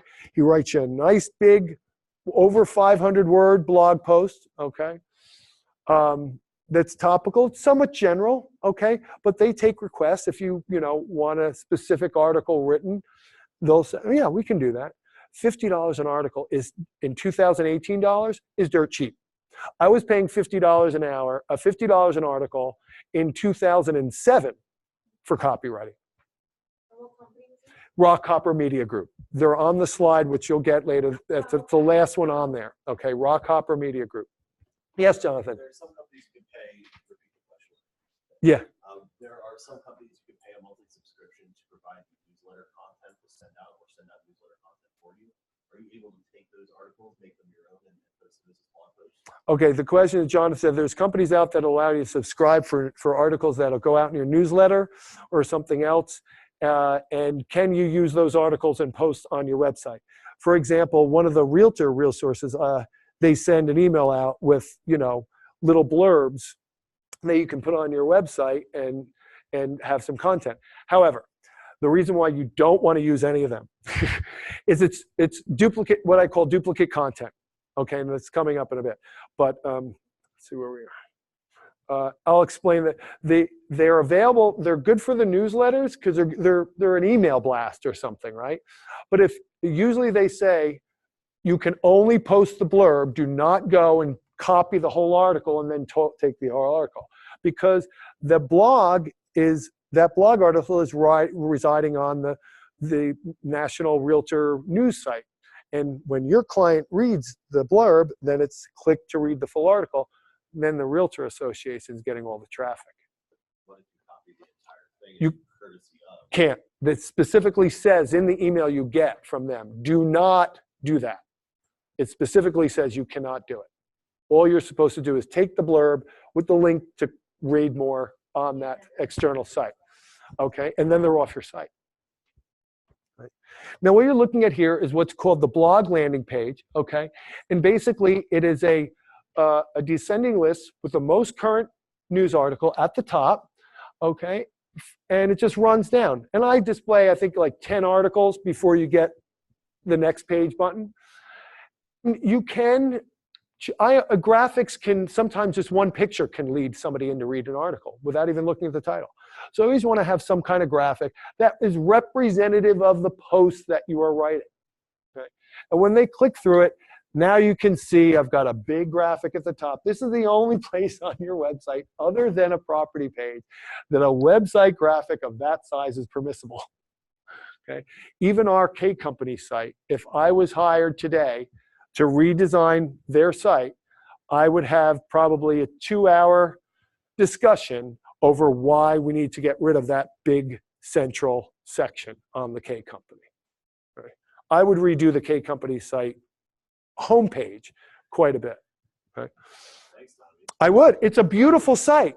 It's a beautiful website. Okay, but I feel, and this is going across any industry, it's not just the K company. When you land on a website and the first top of the fold is just a navigation menu and a graphic without any real major call to action text, we have it because we have the slider, okay, but I'd like to see things where you can click on something and get to it immediately, okay. So, Jonathan, can we go back to this slide? Oh, okay. Oh. Okay, so elements of a good blog post. We have an attention-grabbing headline and image, okay? Those that promise the reader a benefit work best, okay? 7 tips, learn how to avoid, learn how to improve, do all those, work with all those kinds of things. A captivating lead paragraph, the first 50 words are the most important. The absolute most, if the first 50 don't grab them, they're not going to read through the rest. Right? Supporting points, the meat of the post, what backs up the main target, okay? Bulleted lists are great in a blog post, or numbered lists. Even Google likes those kinds of things for content, okay? And it helps the reader quickly scan the page. If they don't want to read it, you say, oh, here are 7 tips for this, and go, oh, okay, 1, 2, 3, 4. Oh, why is number 4 so important? Oh, okay, 5, 6, 7. A compelling call to action. Okay, this is the part of the post where you invite your readers to either answer a question, leave a comment, or share your post. Make it clear and actionable. Call me for more information about this new development before you lose out. Okay, if you're still reading this, you may have already lost your opportunity to buy this condo. Okay. You want to make it actionable. Oop.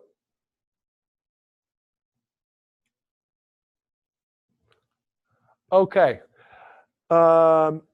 Structure of a blog post. I like to lead off with the picture at the top, okay? It doesn't have to be as big as I did there. By the way, to go back to your question before, that physical image size was 880 pixels wide, okay? Because I have some padding for the margin within the content post, so that's the physical width so that the text is the same as the image, so it looks nice and clean.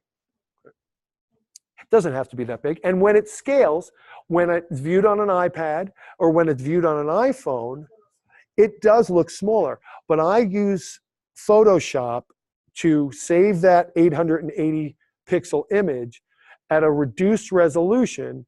It's only 128 kilobytes, which is tiny, okay, for web nowadays. I would try to keep any image you post on your website under 250K as the max.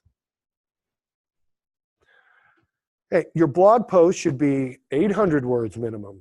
I used to work on a 500. Okay, well, Google's changed, and it changes every day. So you want to try 800 word minimum, 1100 or more is better. It shows the search engines and your customers that you've got a lot of stuff to present and inform them about. You want to link keywords of your current post to any prior blog posts when they're topically related. So you create a blog post like I did last year about the new condominium law that just went into effect in July of last year. Okay, so I had a blog post I wrote in March about that. Now, when the law came into effect, I wrote another blog post, and within the text, I said in my previous post, and I selected that text and linked it to the prior post. Because people are going to see that. You're going to say, in my prior article, somebody's saying, well, what was in the prior article? Don't make them search for it. Link to it so that they can easily go back to it. Write in the style that you speak, but for the audience that you target. You generally want to write for high school level education. Okay? A lot of my stuff, and there's scores, there's language scores out on the website that you can search that'll grade, grade the level of readership of your writing. Mine is typically in the high-level college and graduate, just the way I write, and it's very hard for me, okay? And what that means is Google actually uses that value as part of their algorithm. Is this site really geared toward a specific level of education, or is it geared toward more the general population? Okay. So just, don't use big words. Sometimes real estate we have our own terminology. We have no choice but to use those. But just keep the language simple and very easy flowing. Include what we call post info, such as the published date, your name as the author, and maybe a category at the top of the page. Okay. And I'll show you examples of all this. You're going to use what we call our web headers and subheaders. They're tags called H1, H2, H3, H4. It's basically a coding tag that automatically makes the heading a larger font and makes it bold. These are specific values that are used to create headers or subheaders quickly by web designers without having to choose the text, tell it to make it font 24 point, make it black, add padding. This could all be done within just choosing that tag name.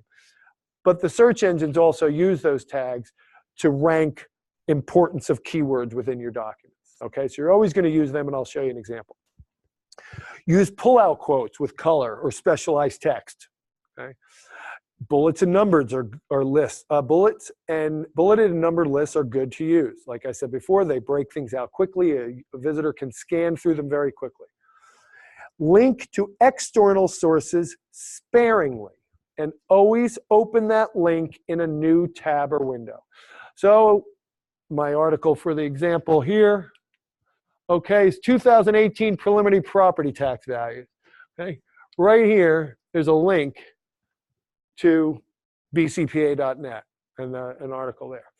Okay, there's only one link on the page. You don't want to create multiple links on this page to various different external sources. Not only that, even every blog post shouldn't have an external link to somewhere else. If you've read an article somewhere and you're discussing that article or citing it in some way, for example, in a recent Architectural Digest article, and you're going to now provide some analysis or your own opinion, new writing. You're going to write all that stuff, but you can link to that Architectural Digest article. Again, you're giving your opinion on something you read elsewhere. You should give the user the same option to go read that article without having for them to search for it on their own. And when I say link to it in another page, that's coding. When you put in a link to a website, when a user clicks on it, it just basically replaces the page you see. But if you say, choose open in a new page, it's going to leave your page where it is, open up a new tab, and you've all seen this before, and it's going to display the page outside of your website. So hopefully when they're done reading that article, they just close that window and they're back on your website. Oh, where am I? Okay, here's a big list. What I'm doing is giving you some ideas for content on your website, because sometimes you're thinking, what am I going to put on there? Okay, there's so much you can really put on there. Active listings, community event announcements, dispense wisdom and inspire others, education checklists and guides, frequently asked questions on a topic, obviously any kind of holiday greeting, home design trends, home improvement tips, home ownership tips, home remodeling. The list goes on and on and on. Okay, anything related to home ownership is worthwhile content for a real estate blog, whether it be about selling property or not. Spring maintenance list, anything. You find a cool living room photo on floridadesignmagazine.com. Okay, and that's a little bit of a gray area, but I would take a little screen capture, provide Florida Design Magazine the photo credit, and then maybe write something my own. I can't believe I just found the couch that my husband and I purchased in Florida Design Magazine. You may not want to use it as a blog post. If it's short, you may just use it for a Facebook post. Right? But there's tons of things to come up with content. There are tools available for you to make content. Okay, brightness.com. Okay, you can use. Oh, is it on the next page? Oh, actually, there's sites there you can generate infographics automatically. Okay, so there's tons of ways to come up with additional topics. Well, the infographic is a creator, okay? It's basically going to step you through. You have to have an idea what you want to present, okay? So, top 10 reasons a condo purchase in Pompano is smart today. And then you're going to choose some kind of a template that they already have, put in your reasons, and it's going to create the graphic. And then you just download it and insert it. Okay. Some of them are free, and they give you, there's a lot of free options, but there are then paid subscriptions as well that give you much more enhancements, options, customer support, and all that kind of stuff. They're not a lot of money, $10, $20 a month, most likely. And there's no commitments for those kinds of things. You don't have to buy an annual contract and stick to it. This is so easy on Instagram. You just find a picture and put it on there. Yes and no. It depends on if it's somebody, it depends upon the photo. I mean, we as real estate agents just can't take any photos that we see in the MLS and post it. I've had some discussions with the board regarding Facebook posting of listings. And technically, they're supposed to be, I'm sorry? It's an advertisement, okay? They are supposed to, it's weird. Maybe they've changed, okay, because I didn't agree with their answer 2 years ago when this occurred. But they basically said that the agent could post the photo and some more information as long as he or she provided that courtesy of Caldwell Banker. And because they said that it was a closed group. Okay, even your personal page, that's the way that they described it. It wasn't public. Only the people, but then I pointed out, and I'm like, no. I said, that may be your methodology. I said, but if I show you the post is public. So that means that somebody who is not friends with this person, when they go to his page, they will see it. That's just the way it left. This was before. That's your photo. And when I go to an open house, I ask the agent if it's okay for me to take photos and can I post it on Facebook or my website. Yeah. It's just like nowadays you have to have everything in writing, I feel like. Yeah. So can you say, then send me an email just confirming that you said I'm allowed, or you might want to do it. You might want to do it. You know what I mean? Because it's possible that you're a bad photographer. No offense. You take a horrible picture, you upload it to Facebook. A friend of the seller is a friend of yours. Hey, Jane, a picture of your house just showed up on my feed. They look at it and go, oh my God, they made the kitchen look horrible. They call their agent, freak out at the agent. The agent says, well, I didn't tell that agent they could take the photo. So, like I said in the round table, get everything in writing. Jonathan knows why I said that.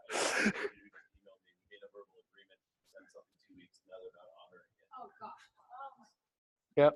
So you got a huge amount of ideas for content. There are places for you to go and get some free content, okay? And this is where we're going to talk about the duplicate content issue. These 3 sites at the top are great for images. Free for commercial use, which means you don't have to give attribution or anything, okay? Pixabay, Pexels, Unsplash.com, you create an account, it's free, just so you don't have to, get baloney every time you want to download an image. You can download them big, small, and generally you may have to crop them. But you go there, you can search for Florida homes, and you'll get a bunch of images. You just click and download.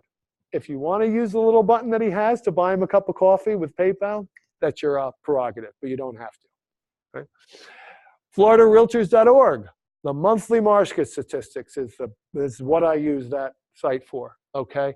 Florida Realtors Magazine has infographics that we're free to share. The back page of every magazine is available online.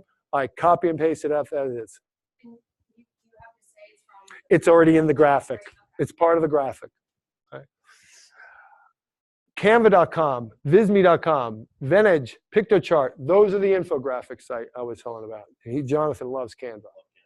Right? And they're excellent. They really are excellent. Okay? Realtor Content Resource. This is the email you can sign up for where you get articles sent for you every month. But the issue with this is they're going to all National Association Realtors. Okay? So that means anybody who's using them, it's duplicate content. Okay? And that's what I talk about here. Duplicate content warning. Copying any article that is free from any website will not add any value to you, not even add much value. It will add no value to a website in search engine optimization or Google's eyes, okay? As it most likely has been copied and used verbatim on other websites already, okay? Duplicate content provides zero value and can actually penalize you in the search rankings if that's all you have, okay? So what I suggest, okay, a lot of times I get this every month, and I see the article, I'm like, oh, that's interesting. And I read the whole article, then I rewrite a new one based on that and how it pertains to either my current customer base or the current situation, something that makes it unique, okay? Then it's fresh content. You don't have to reference that article. Okay? If you're writing an opinion on it, then yes, you can maybe reference it. Okay? You don't have to link to it. You can say, "Oh, recently received a news update from National Association of Realtors regarding blah blah blah blah blah topic." Well, they said this in South Florida or in Pompano Beach or in Boca Raton, it really doesn't apply, and here's why. Now you have all your new content.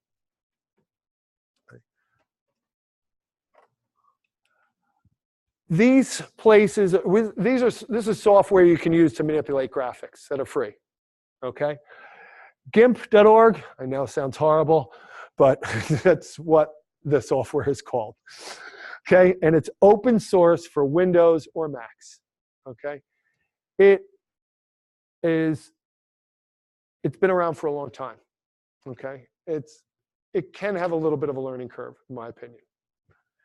GetPaint.net, it's donationware Photoshop alternative. Okay, donationware means you don't have to pay for it, but they'd like you to. Photoshop Express is only, they have it for Windows, for iOS and Android, but it is not made for the Mac computers, just the iOS software, okay? When we're talking about images, you want to make sure the content on the page relates to the image, okay? So, I mean, this is a pretty obvious example, but if I'm talking about beachfront condos, I shouldn't show a picture of a single family house. Okay, that's a real basic example, but you get the idea. Use a proper title in alt text. These are the hidden text that's behind the coding that is for the ADA compliance and screen readers. Or if for some reason the customer loads the page and for some reason the image doesn't load, the text will appear in its place. Consider using captions on images. They're italicized text. It's, again, a secondary field within an image element of HTML design where you can, just like when you put in our pictures in the MLS, when you upload the photos in the MLS, when you click on the image, at least in Matrix, it opens it up large and you can add a caption underneath the image. Those captions that you add in the MLS then show up in all the third-party websites.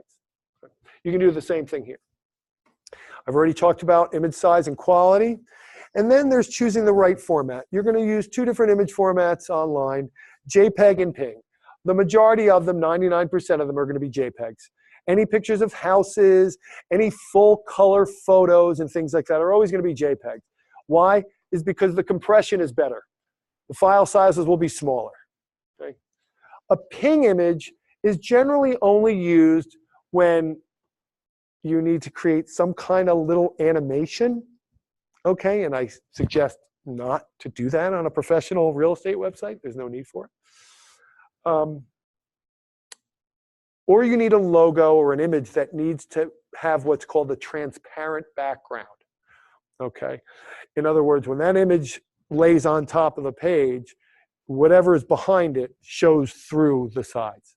Okay? And it usually will apply, for example, if you have a colored background graphic in a different color website, you'd create a transparent image so the border, say that's blue, will now appear transparent so you see the white background of the web page. And stay legal. Don't steal images. Don't steal images from Sun Sentinel, from whatever papers in Colorado. Don't steal website images from anywhere, really. Okay, take your own. Use the sites that I gave you for free image software. And it also means don't search for images in Google and then click on the images link and think you can use one of those.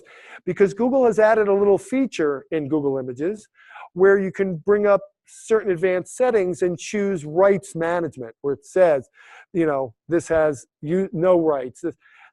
Nobody's really tagging their images on their website with those fields. So you may choose free for commercial use and see all these, oh, wow, that's a great image. But it's really not free for commercial use. It hasn't been tagged as such. Google's little algorithm is saying it is, but there's no guarantee that that's the case. And you could get a cease and desist. So usually not going to get sued for anything immediately for an image. If you're a rampant abuser, yeah, you'll just be slapped with a lawsuit. But if you use an image inappropriately and somebody finds out, you're going to get a cease and please take this image down. And you do it, and that's the end of it. Okay, so it's always best to be legal from the beginning. Okay, so we're winding down on the course here. These are some of the tags that I talked about, what are called meta tags. These are snippets of text that describe a page content. They don't appear on the page to the visitor, but they're only in the page's code. And they help internet search engines analyze this page. Okay? First is the title page. Okay? These are displayed on the search engine results as the clickable headline for a given result. An optimal title tag length is 50 to 60 characters. That's because Google truncates the tag in their list of results at 60 characters. For Facebook, it could be longer. It doesn't matter. For what, like when you post an article to Facebook, the title could be as long as you want. It's just going to wrap it. Okay? But Google limits it to 60. So as a standard practice, we try to keep our titles to 60 characters. Then there's what's called the meta description. It is a concise summary of the web page. It is a sentence to a short paragraph. It appears underneath the blue clickable links in search engine results. The optimal length is 50 to 300 characters. Okay? Then we have keywords. This is a tag that's 3 to 4 keyword phrases which relate to the topic of the page and are potential search engine phrases. And then there's alt text, which is used within the HTML to describe the appearance and function of an image, and it satisfies the law compliance. Now, these three have to be unique for every page. Okay? So if you have a page for Oakland Park condos and a page for Oakland Park real estate, they should all be unique. They can't be similar. Even this, you want to stay away from. Google considers duplicate content. Okay? So it all has to be written specifically for every page. If your website gets built and it gets large and it's hard for you to remember whether you've used one thing over another, a lot of us designers in the past, when we create these pages and sites for clients, we use an Excel spreadsheet to manage the meta tags for all the pages on the site. So we can see in simple column, page name, title, description, keywords. And we can check for duplicates very quickly using that. It's just an easier way to manage.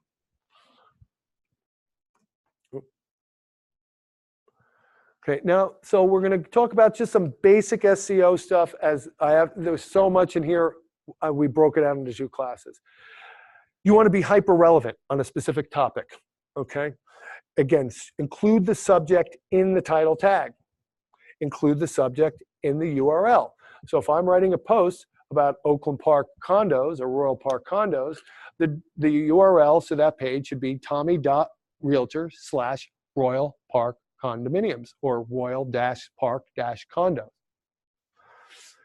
include the subject in image alt text. So if I have an image of Royal Park condo pool, I'm going to have the alt text, Royal Park condo heated pool. Specify the subject several times throughout the text content. Again, you want to balance the keywords. I talk about the percentage in the next class, but it's not like you want to jam pack every other word needs to be Oakland Park real estate, Oakland Park, that's keyword stuffing, and you're going to be penalized for that. Okay, but you should have a 15 to 20% ratio for sure between your keywords and the other words on the page. Provide unique content about a given subject, if you can. Okay, it's very hard nowadays. The web is mature. There's topics about these things everywhere. Link back to a category page. Link back to a subcategory page if applicable. And every page should always link back to its home page. And how that's done is the logo on your website will always be linked to the home page. That's, again, a standard of practice that has become norm over the years. Even users know that if they go up to the left and click on the logo, they can go back to the home page really quick. Even if there's a link on the navigation that says home. Okay, you always want that to be linked. And you can learn a lot more SEO if you don't want to come to the SEO class, or even if you do come to the SEO class. This website, moz.com/learn/SEO, is a great website. It's, believe it or not, where I've learned a lot of my stuff. And there's going to be stuff about SEO I'm not even going to be going over in that other class that is also available on there. So that's all I have for the course itself. I'd like to take you, actually, I thought we would have time to go through some things live, but it's 12 o'clock. The